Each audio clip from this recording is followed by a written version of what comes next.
السلام علیکم ورحمۃ اللہ وبرکاتہ۔ اعوذ باللہ من الشیطان الرجیم، بسم اللہ الرحمن الرحیم۔ وآتوا النساء صدقاتهن نحلة فإن طبن لكم عن شيء منه نفسا فكلوه هنيئا مريئا ولا تؤتوا السفهاء أموالكم التي جعل الله لكم قياما وارزقوهم فيها واكسوهم وقولوا لهم قولا معروفا وابتلوا اليتامى حتى إذا بلغوا النكاح فإن آنستم منهم رشدا فادفعوا إليهم أموالهم ولا تأكلوها إسرافا وبدارا أن يكبروا ومن كان غنيا فليستعفف ومن كان فقيرا فليأكل بالمعروف فإذا دفعتم إليهم أموالهم فاشهدوا عليهم وكفى بالله حسيبا۔ پہلے طلبہ مفردات سن لیں، بلکہ اس کو نوٹ کر لیں۔ وآتوا النساء صدقاتهن، یہ صدقات واحد صدقات واحد صدقۃ، اس کا معنی ہے مہر۔ اس کو مہر نہ بولنا، لفظ مہر ہے۔ اور نحلتن، نحلہ کے 4 معنی ہیں۔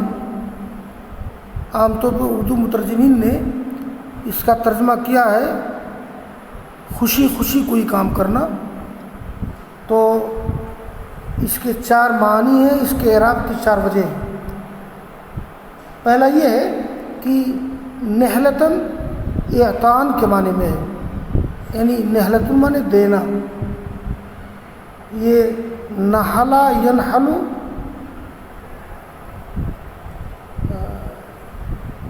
نحلن و نحلتن کسی کو کچھ چیز دینا، تو ایسی صورت میں یہ نحلتن مفعول مطلق ہو جائے گا آتو سے۔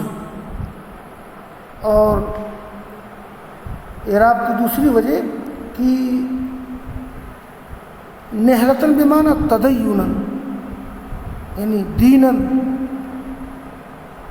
دینداری کے طور پر، تو یہ آتو کا مفعول ہو جائے گا۔ اور تیسرا معنی ہے فریضتن، اگر یہ فریضتن کے معنی میں ہے تو صدقاتہن سے حال واقع ہے۔ اور چوتھا معنی اس کا ہے طیبۃ النفس، وآتوا النساء صدقاتہن نحلۃ اے طیبۃ النفس۔ تو ایسی صورت میں یہ نسبت جملہ سے تمیز ہو جائے گا، تو نحلتن منصوب ہے۔ اس کے اعراب کی 4 وجہ ہیں نا، مفعول مطلق ہے، مفعول لہو ہے، یا حال ہے، یا تمیز ہے۔ میں اس کا ترجمہ وہی کر رہا ہوں جو عام تو مترجمین نے کیا ہے۔ وآتوا النساء صدقاتهن نحلة فإن طبن لكم عن شيء منه فكلوه هنيئا مريئا۔ یہ ہنی کے معنی ہوتے ہیں خوشگوار۔ یہ ضربہ سمیا نصرہ سے آتا ہے۔ حنان و حنان بولتے ہیں، حنا الطعام حنا الشراب، یعنی کھانے اور پینے کا خوشگوار ہونا۔ اور مریئن، اس کے معنی نفع بخش۔ یہ مریئن کا استعمال ہنیئن کے ساتھ ہوتا ہے، الگ اس کا استعمال نہیں ہوتا۔ ایسا نہیں بول سکتے ہیں کہ کلو ہو مریئن، کلو ہنیئا مریئا۔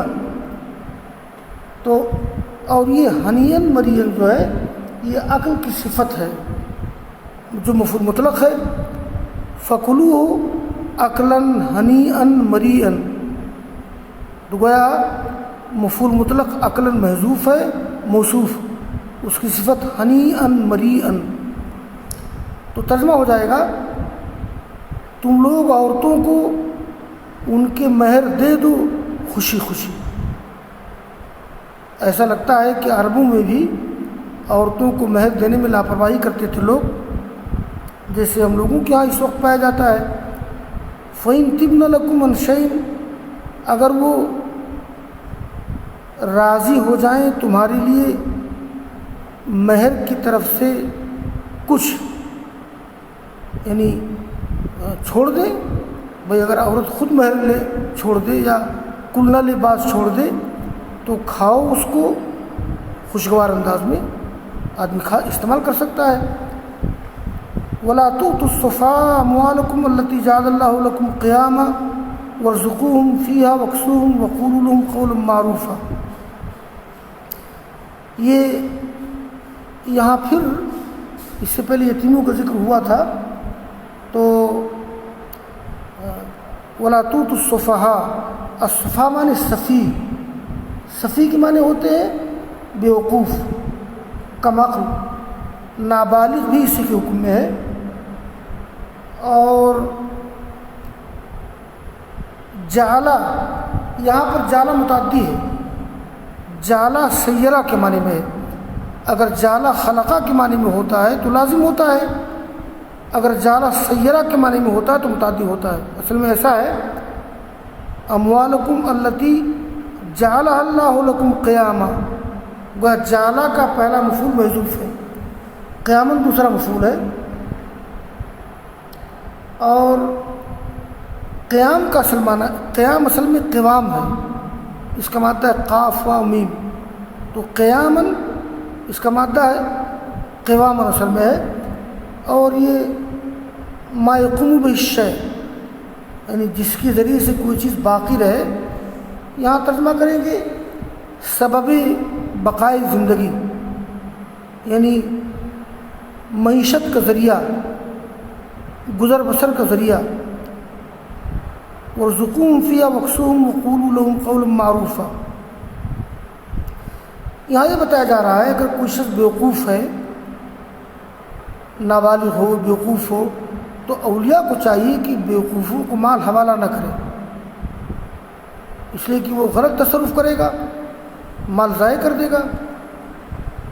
نہ تو تم بیوقوفوں کو اپنے مال، جس کو اللہ تعالیٰ نے تمہارے لیے گزر بسر کا ذریعہ بنایا ہے، اور تم ان کو کھلاؤ،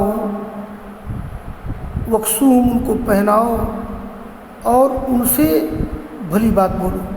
یہ ارزقو، رزقا یرزق رزقا، روزی دینا کھلانا، اور اکسو، کسا یکسو کسون و کسوتاً، کپڑا پہنانا۔ آگے یتامہ کے بارے میں اللہ تعالیٰ پھر ایک حکم ذکر کر رہا ہے کہ یہ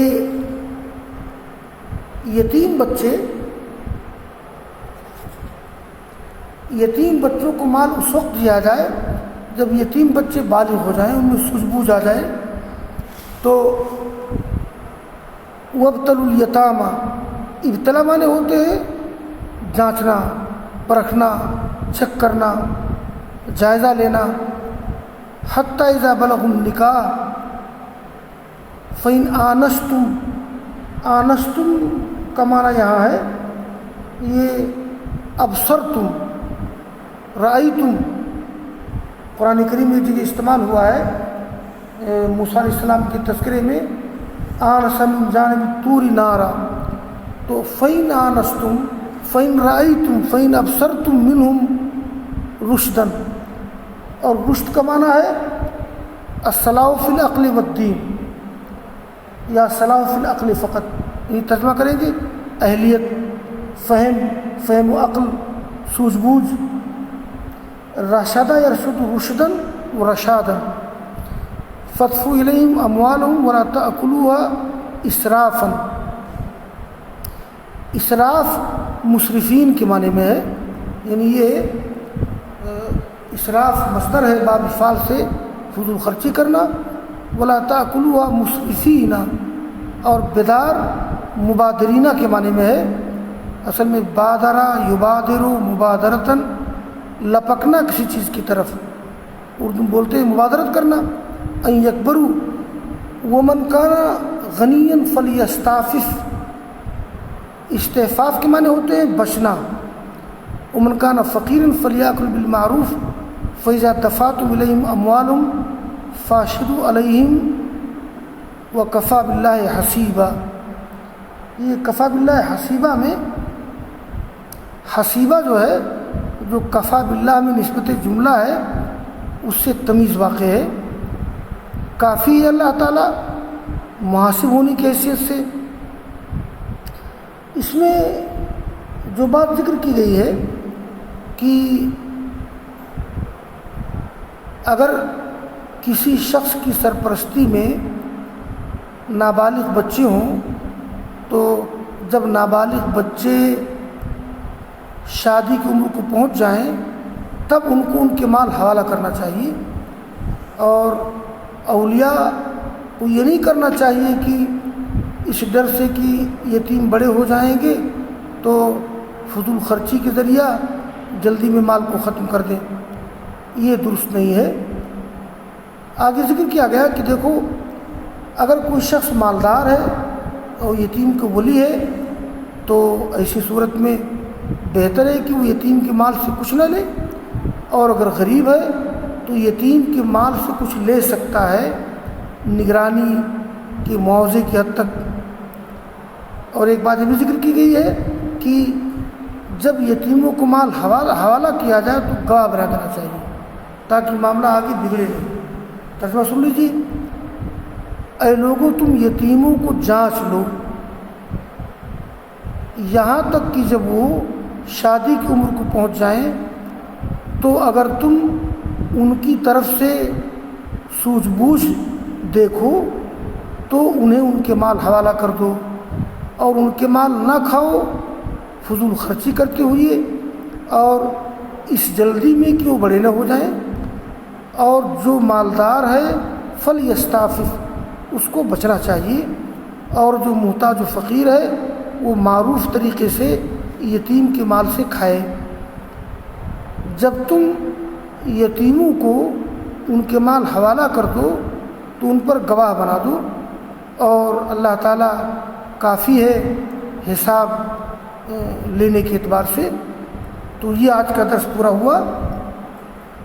تو بہرحال خلاصہ میں بتا دوں کہ آج کے درس میں جو پہلی آیت پڑھی گئی ہے اس میں ایک بات یہ بتائی گئی ہے کہ بیوقوفوں کو ان کے مال حوالہ نہیں کرنا چاہیے.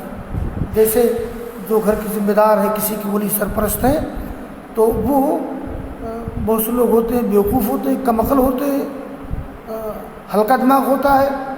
تو اگر ان کو کہیں روپیہ دے دے ولی سرپرست محبت کی وجہ سے برباد ہو جاتے ہیں، مال کو ضائع کر دیں گے. تو بیوقوفوں کو مال نہیں دینا چاہیے. ہاں ان کے اولیاء کو چاہیے کہ ان کو کھلائیں پلائیں اور کپڑا پہنائیں اور نرمی انداز میں بولیں. اور یتیموں کے بارے میں بات بتائی گئی ہے کہ یتیموں کو اس وقت تک مال حوالہ نہیں کرنا چاہیے جب تک یتیم بالغ نہ ہو جائیں. جب یتیم بالغ ہو جائیں، شادی کی عمر کو پہنچ جائیں، تو ایسی صورت میں ان کو مال حوالہ کیا جائے. اور اولیاء کو سمجھایا گیا ہے کہ سنو، تم یتیموں کے مال کو فضول خرچی کرتے ہوئے اس جلدی میں کہ یتیم بڑے نہ ہو جائیں اور مال ان کو دینا پڑے گا، ان کے مال کو نہ کھاؤ، ورنہ اللہ تعالیٰ حساب لینے والا ہے. اور ایک بات اور ذکر کی گئی ہے کہ اگر کوئی ولی مالدار ہے تو اخلاق کا تقاضا ہے کہ وہ کسی یتیم کے مال کی سرپرستی کرے، یتیم کی سرپرستی کرے، کچھ نہ لے. ہاں اگر کوئی ولی محتاج ہے، غریب ہے، تو بھلے طریقے سے یتیم کے مال سے کھا سکتا ہے. ایک آخری بات ذکر کی گئی ہے کہ اصل میں شریعت کے جتنے معاملات ہیں ان معاملات میں گواہی کی بڑی اہمیت ہے. کہیں 4 گواہی، کہیں 2 گواہی. تو جب یتیموں کو مال حوالہ کیا جائے تو گواہ بنا لیا جائے. تو یہ آج کا درس تھا. اللہ تعالیٰ ہم لوگوں کو دین کے احکام پر عمل کرنے کی توفیق عطا فرمائے. آمین. تقبل رب العالمین.